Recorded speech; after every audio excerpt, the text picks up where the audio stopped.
बिस्मिल्लाहिर्रहमानिर्रहीम, अस्सलाम वालेकुम कि पाकिस्तान के साथ मैं हूँ फ़ायज़ा मलिक। और नाज़रीन, आज हमारे साथ जो मेहमान मौजूद हैं वो जनरल सेक्रेटरी हैं अनवर रज़ा साहब हमारे साथ मौजूद हैं। अस्सलाम वालेकुम सर, बहुत शुक्रिया आपके वक्त का। अस्सलाम, थैंक यू। सर, आजकल क्या मसरूफियात चल रही है? जनरल सेक्रेटरी तो हैं ही आप, उसके साथ साथ और क्या कर रहे हैं? जी, मैं जनरल सेक्रेटरी से पहले जर्नलिस्ट भी हूँ और एक टीवी चैनल है बिज़नेस प्लस, पब्लिक टीवी।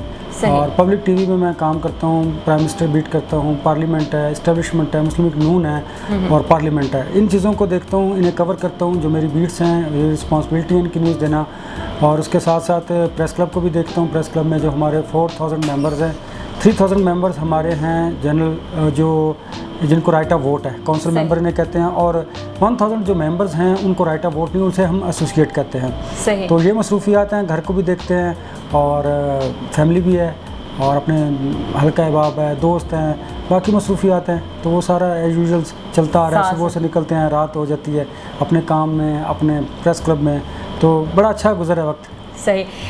आपने जिस तरह से कहा कि घर भी है, फैमिली भी है, दोस्त अहबाब भी हैं, उनको भी टाइम देते हैं, लेकिन जिस तरह से प्रेस क्लब जो एक बहुत सारे इनिशिएटिव कर रहा है और जिसमें कुछ ऐसी चीज़ें हैं जो कार्य खैर के काम हैं, उनमें भी आप लोग बड़ी हेल्पफुल हैं सहाफ़ियों के लिए। अब जिस तरह से उनके लिए बहुत सी चीज़ें की हैं, तो उन सब चीज़ों को मैनेज करना कितना मुश्किल होता है आपके लिए?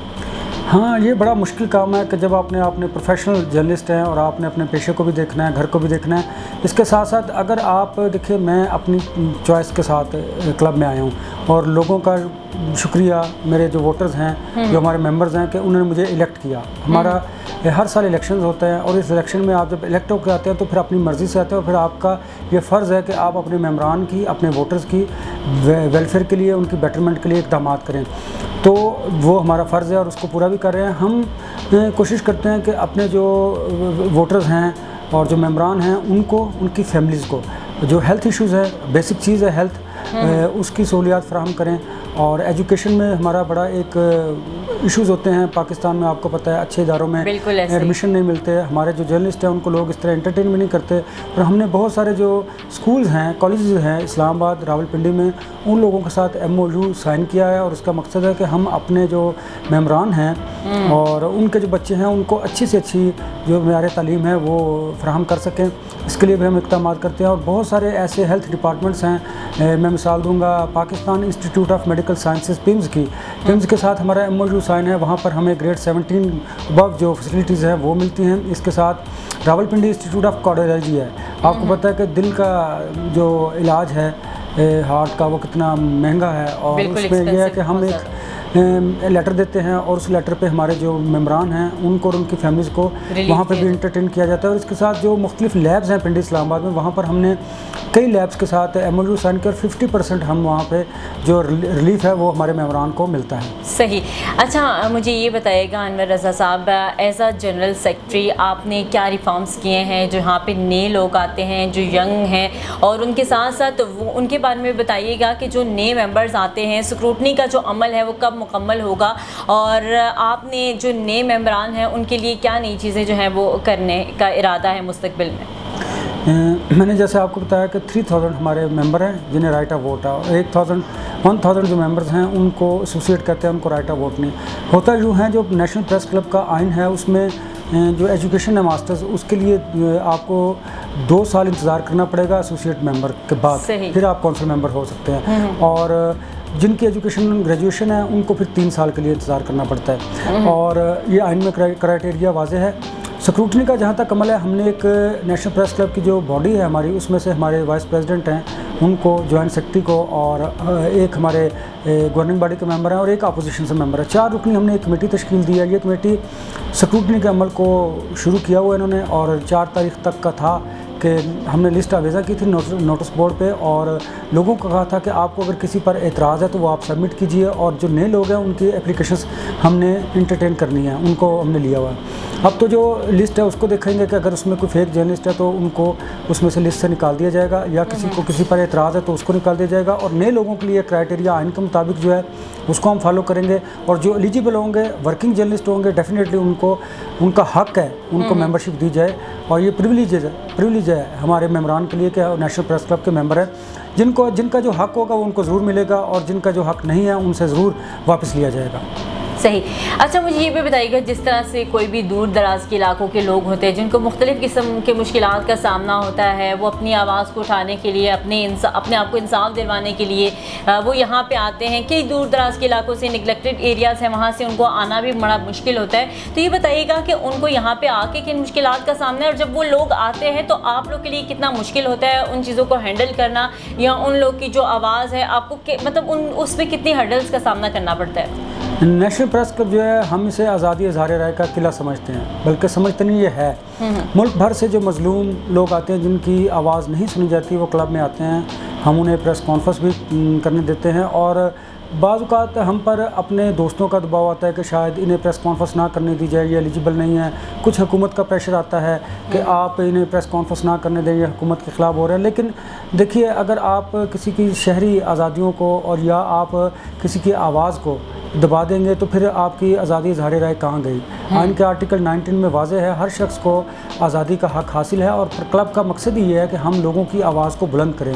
हमारा मकसद सिर्फ यही होता है कि हम नेशनल प्रेस क्लब में उन मज़लूमों की आवाज़ को बुलंद करें ताकि अरबाब इख्तियार है उन तक ये मामला पहुँचे और इसका कोई ना कोई तदारुक किया जा सके। इसके अलावा हमारा कोई मकसद नहीं होता, हम लोगों को फैसिलिटेट करते हैं, और इदारों ने इंसाफ देना होता है। सिर्फ मकसद ये होता है कि इदारे इंसाफ करें, और जो लोगों की आवाज़ उनके सूबों में, उनके इलाकों में नहीं सुनी जाती, तो वो कम अज़ कम यहाँ पर वफाक में बैठकर प्राइम मिनिस्टर जो हैं वो उनकी आवाज़ सुने, जो मुतलका इदारे हैं उनके हेड्स जो हैं वो उनकी आवाज़ सुने।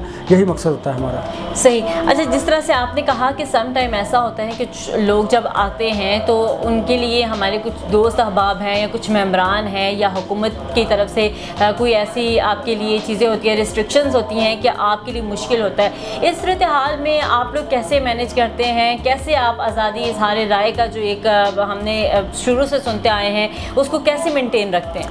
हाँ, देखिए कि ये हमारा फ़र्ज़ है, जो लोगों ने हमें मैंडेट दिया है वो इसी वजह से दिया है कि हम लोगों के हकूक़ जो हैं उनका ख्याल रखें। और देखिए, प्रेशर्स तो आप किसी इदारे में काम करते हैं, अपने आप इर्द गिर्द देखें तो आप पर इखलाकी दबाव आपके अजीज़ अकारब का, आपके दोस्तों का होता है, लेकिन हमने हक़ और सच का साथ देना होता है। हम देखते हैं कि अगर तो ये शख्स वाकई किसी पर इल्ज़ाम बराए इल्ज़ाम नहीं लगा रहा या इसका कोई मोटिव नहीं है, वाकई ये मज़लूम है और इसे इंसाफ चाहिए, तो हम अल्लाह को हाज़िर नाज़िर जानकर उसकी प्रेस कॉन्फ्रेंस भी करते हैं और उसकी मदद भी करते हैं और अरबाब इख्तियार तक उस बात को पहुँचाते भी हैं। दूसरी सूरत में ऐसा भी होता है कि कुछ लोग अपने जो पर्सनल इंटरेस्ट होते हैं उनको वॉच करने के लिए, उनको हल करने के लिए वो लोग प्रेस क्लब का सहारा लेते हैं। तो ये डिटरमिन हमने करना होता है कि क्या ये शख्स वाकई ही प्रेस कॉन्फ्रेंस ठीक तरीके से कर रहा है, इसका कोई और मकसद तो नहीं है, या वाकई ये प्रेस क्लब के प्लेटफॉर्म को यूज़ कर रहा है। तो हम कोशिश करते हैं कि इस तरह हम खुद से ही ये चीज़ों को देखें और देखने के बाद फ़ैसला करें कि क्या ये एलिजिबल भी है कि जिसे हम प्रेस कॉन्फ्रेंस करने दे रहे हैं, या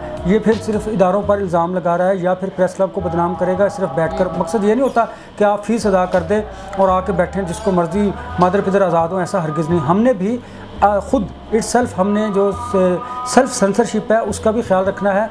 उसकी वजह यह है कि अगर हम मादर पिदर आज़ादी की तरफ जाएंगे तो माशरे में बिगाड़ पैदा होगा। हम ज़िम्मेदार इदारे का काम कर रहे हैं और यही हमारा काम है। सही। अच्छा, मुझे ये भी बताइएगा कि जिस तरह से अभी जो मेंबर्स होते हैं उनकी बेटरमेंट के लिए आप लोग की जानिब से क्या इनिशिएटिव लिए जा रहे हैं, और इन फ्यूचर उनकी बेटरमेंट के लिए मज़ीद क्या चीज़ें जो हैं वो आप करने जा रहे हैं, क्या मज़ीद प्लान है आपके? देखिए, वक्त के साथ साथ चीज़ें बड़ी बदलती रहती हैं और आपको पता है कि डिजिटल मीडिया ने अब उनका ज़ोर है, और सोशल मीडिया पे अगर आप देखें यूट्यूब चैनल्स हैं, वेबसाइट्स हैं। हम जो हमारे बेरोज़गार जर्नलिस्ट हैं हम उनकी कैपेसिटी बिल्डिंग कर रहे हैं और कोशिश कर रहे हैं कि वो सेल्फ सफिशेंट हों। उन्हें अगर बेरोज़गार हैं तो उन्हें किसी इदारे की तरफ, किसी मालिक की तरफ ना देखना पड़े, ना हाथ फैलाना पड़े। वो ख़ुद से ही इतनी उनमें करी जो इतना वो सीखें और जो एडवांस मीडिया है, सोशल मीडिया है, उस तरफ डिजिटल मीडिया की तरफ जाएँ। इसके लिए हमने मुख्तलिफ़ वर्कशॉप्स का इनेकाद किया है, ट्रेनिंग सेशंस का इनेकाद किया, कैपेसिटी बिल्डिंग के लिए कोशिश कर रहे हैं, और ये भी कोशिश कर रहे हैं कि प्रेस क्लब में जदीद से जदीद चीज़ों को इंट्रोड्यूस करवाएं ताकि हमारे जो बेरोज़गार उन साथियों को हम पहली प्रायोरिटी, और जो रोज़गार पर हैं उन्हें हम डिजिटल मीडिया की तरफ लेकर जाएँ। तो इसके लिए हम इकदाम कर रहे हैं। माजी में ऐसा नहीं था, लेकिन अब हम कोशिश कर रहे हैं कि अपने लोगों को वेल इक्विप्ड करें और उन्हें उनकी कैपेसिटी इन्हांस करें ताकि उन्हें अगर वो रोज़गार पर नहीं भी हैं, कोई इदारा उन्हें यकजुम्बिश कलम निकालने की कोशिश भी करता है, तो वो कम से कम अपने बच्चों का बड़े अच्छे और आसान तरीके से जो है वो पेट पाल सके और अच्छे तरीके से आगे चल सके। ठीक है। अच्छा, ये भी बताइएगा कि आज अब जिस तरह से हम चीज़ें देख रहे हैं कि कोई बंदा अगर वो मैस कम्युनिकेशन नहीं भी पढ़ा तो फिर भी वो जर्नलिस्ट बन रहा है, वो अपने आप को आके कह रहे हैं कि मैं बहुत बड़ा जर्नलिस्ट हूँ, उसको पता ही नहीं है कि जर्नलिज़म क्या है। तो इन फ्यूचर आप जर्नलिस्ट और जर्नलिज़म का फ्यूचर क्या देख रहे हैं? ये बड़ा वैलिड क्वेश्चन है। अनफॉर्चुनेटली हमारे यहाँ जिसको कोई काम नहीं आता वो जर्नलिस्ट बन जाता है। हमने ऐसे लोगों को का रास्ता रोकना है। उसकी बुनियादी वजह क्या है? इसलिए रास्ता रोकना है कि ऐसे लोग जो है वो अपनी एजुकेशन की कमी की वजह से हमें भी बदनाम करते हैं, अनफेयर मीन्स यूज़ करते हैं। और आपको पता है कि अगर एक गलत काम करेगा, जर्नलिस्ट खुद को कहलाएगा, तो वो सारा इल्ज़ाम पूरी बरादरी पर आएगा। मैं आपको एक एग्जांपल दूं कि रावलपिंडी में इस तरह के हम जो वाक़यात थे, उन वाक़यात को हमने देखा। हमने खुद CPO पिंडी को कहा कि इन लोगों पर FIR दर्ज की जाए। इस्लामाबाद में हमने IG से कहा कि 2-3 ऐसे लोग थे कि जो लोगों को ब्लैकमेल किया करते थे। हम ऐसे लोगों को हरगिज़ एक्सेप्ट नहीं करते। हमने IG साहब को कहा और हमने 2-3 लोगों पर FIR भी दर्ज करवाई। हम किसी भी ऐसे शख्स का साथ नहीं देते और ना किसी को इस तरह आगे लेकर चलते हैं कि जो हमारी कम्युनिटी की बदनामी का बायस बने। तो ऐसे लोगों का रास्ता रोकने की ज़रूरत है और वो हम रोक भी रहे हैं। पढ़े लिखे लोग, नौजवान लोग जो यूनिवर्सिटी से अभी अपनी एजुकेशन कंप्लीट कर आते हैं, उन लोगों का हक़ है कि वो आएँ, आगे बढ़ें। ऐसे हरगिज़ उन लोगों का हक़ नहीं कि जो किसी TV चैनल में, किसी अखबार में कोई पैसे देकर ब्यूरो हासिल कर लिया और वहाँ पर बैठ के मादर पिदर आज़ाद हो गए और इदारों को भी ब्लैकमेल किया और वो सहावत के नाम पर धब्बा हैं। हम ऐसे लोगों का रास्ता जिस तरह भी हुआ आईनी कानूनी रास्ते पे भी रोकेंगे और हर तरीके से इन लोगों का रास्ता रोकेंगे। सही। अच्छा, चूँकि वक्त की कमी है, लेकिन एक सवाल जाते जाते, जिस तरह से आपने अभी भी बात की थी कि कुछ सहाफ़ी ऐसे हैं, जिस तरह से आजकल मीडिया के हालात है, डाउन साइजिंग हो रही है और भी बहुत सी वजूहात होती हैं, लेग पुलिंग होती है, बाकी सैलरीज़ के बहुत ज़्यादा इश्यूज़ है, जिस वजह से बेधड़क जो है वो निकाल दिया जाता है, सोचे समझे बगैर निकाल दिया जाता है। और उनके लिए आप लोग जो है यहाँ पे आप उनके लिए कुछ ना कुछ कर रहे हैं। तो ये बताइएगा कि इसके लिए प्रॉपर फंड रेजिंग की जाती है या कोई फंड्स होते हैं जो आप उनके ऊपर लगाते हैं, उनकी बच्चों की तालीम के ऊपर या मुख्तलिफ जो चीज़ें उनके लिए हो रही होती हैं, ये तमाम तर चीज़ें कैसे मैनेज होती हैं? देखिए, हमारी एक मदर ऑर्गेनाइजेशन है Pakistan federal union of journalist और उसकी बॉडी आगे मुल्क भर में उनकी तंजीमें हैं। जैसे रावलपिंडी में Rawalpindi Islamabad union of journalist है। हमारी 70 साल एक जदोजहद है। हमने हर आमिर के दौर में और हर जमहूरियत के दौर में जब भी कभी आज़ादी इज़हार राय पर बात हुई, हमने आवाज़ बुलंद की।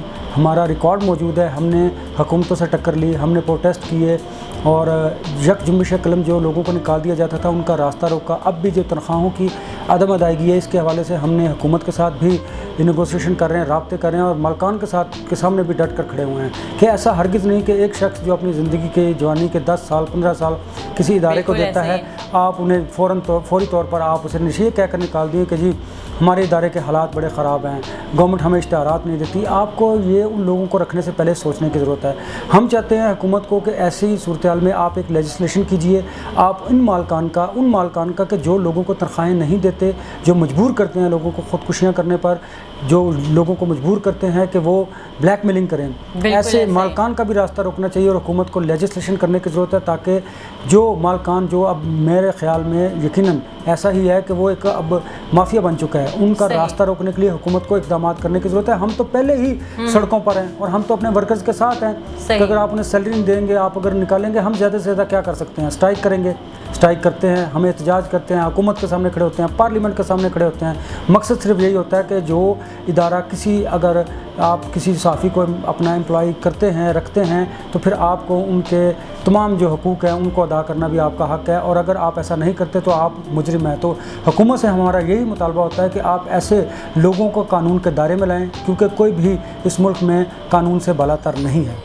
सही। अच्छा, ये भी बताइए कि जिस तरह से आपने हुकूमत की बात की कि हुकूमत को जो है इम्प्लीमेंट करना चाहिए, कानून लागू करने चाहिए, इन तमाम तर मामलात के ऊपर जो है नज़र रखनी चाहिए, लेकिन क्या हुकूमत जो है वो आपको सपोर्ट करती है? पिछले जब से ये पाकिस्तान तहरीक इंसाफ की गवर्नमेंट आई है तो हमारे जो फ़ंड्स हुआ करते थे एनुअली 1 करोड़ रुपए, वो हमें 3 बरस से नहीं मिले। तो हुकूमतें देती थी, ये हुकूमतों का काम है, और नहीं मिले। हमने कभी कभी शिकवा नहीं किया, क्योंकि हमने अपनी आज़ादी पर कंप्रोमाइज़ नहीं करना, अपने जो वर्कर्स हैं उनके राइट्स को प्रोटेक्ट करना है। तो अगर हुकूमत नहीं देती, हमारा वही स्टांस है, हम अपने जो सेल्फ फंडिंग है, सेल्फ फाइनेंस है, अपने वसाइल के साथ हम अपने जो मेम्बरान हैं उनकी बेटरमेंट के लिए काम करते हैं।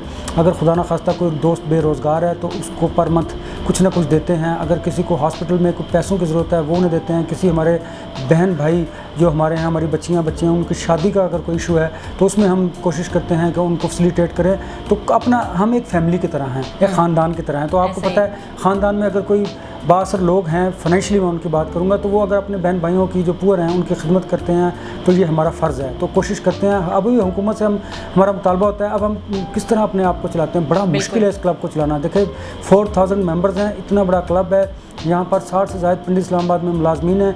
हमने उनको सैलरीज भी देनी है, अपने लोगों की बेटरमेंट के लिए भी काम करना है। मैं आपको बताऊँ कि अगर आपने हमारा इंडोर एक्टिविटीज़ देखी हो खेलों की, तो वहाँ पर स्नोकर्स के 2 टेबल्स हैं, वहाँ पर कैरम है, वहाँ पर लूडो है। अब हमने बैडमिंटन का टूर्नामेंट करवाया है, तो हम क्रिकेट का टूर्नामेंट भी करवाने जा रहे हैं। इसके साथ साथ हम लोगों की कैपेसिटी बिल्डिंग के लिए वर्कशॉप्स का भी इनेकाद कर रहे हैं।